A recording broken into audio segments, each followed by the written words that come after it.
Iloilo City Mayor Jerry Treñas naakig bangod wala pa na desisyonan nga legal issues sa tunga sang Panay Electric Company kag More Electric and Power Corporation. Peko nagbayad na sang utang nga buwis sa city government. Yaring balita nga aton gintutukan.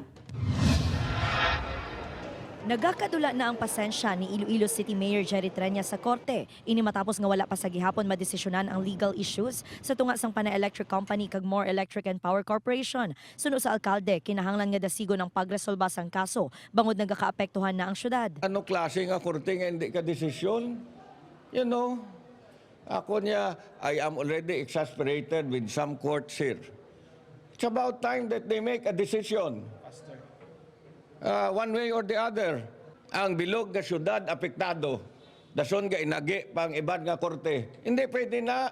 Dugang pa ni Treñas, mapilitan ng city government nga maghimo sang tikang sa tion nga mapaslawan ang korte sa pagdesisyon. Madumduman nga may gin-file nga expropriation case ang More batok sa PECO. Samtang ginkumpirma naman sang alkalde nga nagsumite sang agreement ang PECO angot sa pagbayad nila sang real property tax. Ini ang pagkatalakayon pa sa City Council. Why sila ginayo sa principal pero ang sa interest ibilin lang nila ang validity sa board. Subong lang gid nga hapon natigayon ng pagbayad sang PECO sang buwis nga nagabalor 134 milyones pesos sa city government.